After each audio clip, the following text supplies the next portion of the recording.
Alright guys, just before I start today's episode, we'd just like to direct your attention to something that you may or may not have already noticed in today's thumbnail. This is the first day that it's appearing, and just below the day in the thumbnail, there is now going to be an indicator of what type of video that day's episode is. This is going to be for the Year of Painting series. There's going to be a lot of videos, and some will be photo montages, some will be time lapses like today, some might be a third type entirely. But photo montages are not the most interesting thing. I know not everyone really cares to watch just a video of images. So if you see a photo montage indicator there, you can just skip on by it if that's not your thing. And if you just want to see photo montages and aren't really interested in time lapses, the same thing can be true for that. But yeah, that's all I wanted to call your attention to that. And going forward, that will be on every one of the Year of Painting videos. So with that, on to the episode.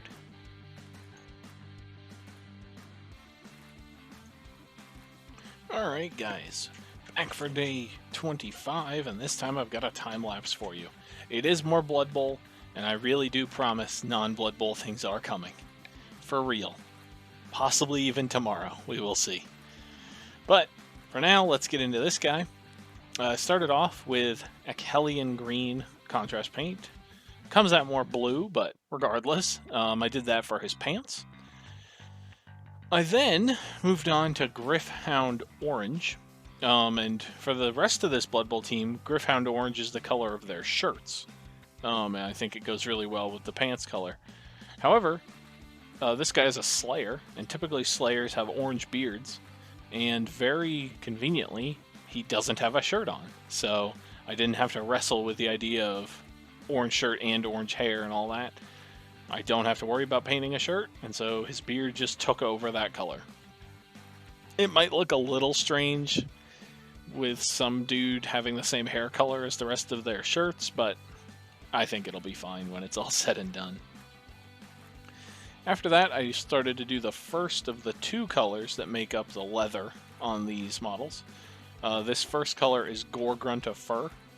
I lay that down first, and then go into a second color, and I think laying this down first gives the color I lay down after it a nice, warm, rich feeling, sort of like a mahogany kind of color, and I really like it for the leather, so. It does take a little more time, because obviously you're laying down two colors on top of each other, but I think it's worth it in the end.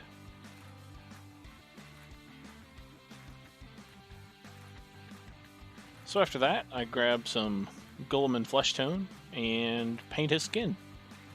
This is the kind of my go-to skin color, to be honest, especially for Blood Bowl. Not that Blood Bowl miniatures need to be simpler, but, I mean, it's not quite as heavily focused on how the minis look, I would say, as some other games. So I think just basic old skin color works just fine for them. Then I move on to some Wildwood, and this is the second color for the leather. And I paint this for a couple armor panels, and then realize that the Gore-Grunt of Fur is not quite dry enough, and so I put this away and I blow dry him a little bit, make sure that Gore-Grunt of Fur is nice and dry, then go back and continue the Wildwood, making sure to go over all the Gore-Grunt of Fur and getting that nice rich mahogany color that I talked about for the leather. If you just lay the Wildwood down, you get a much thinner color, is the best way I can describe it, and it just doesn't quite look as good. Now I'm just getting some Dawnstone and painting a couple of rocks that are on his base really quick. Then some Talarn Sand, putting that on the base under where the grass is going to go.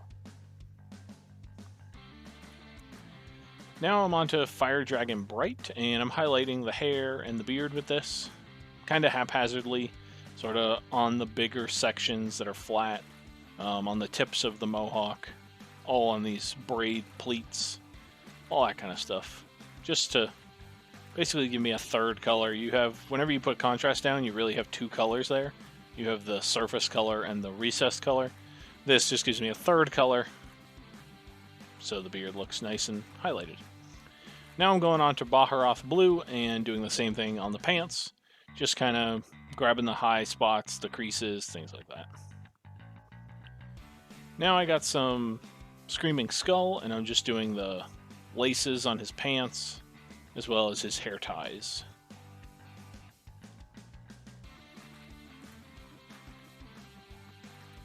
And now the laces on his gloves. And finally the skull on the base.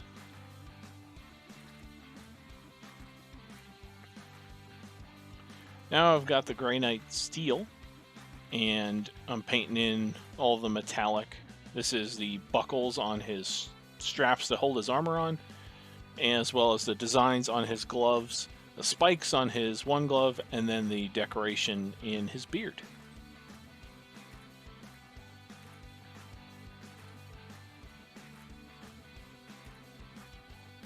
Now I'm just blow drying all this down because I'm about to use some wash over the metallic that I just painted on. This is Nuln Oil. I'm also using this to shade the beard a little bit. This is now effectively a fourth color on the beard and the hair, and it just gives it a little bit more depth and makes it look a lot better in my opinion.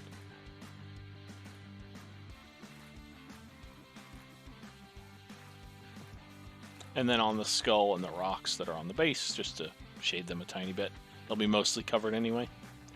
Alright, now I'm moving on to the water slide transfers that come with the miniatures.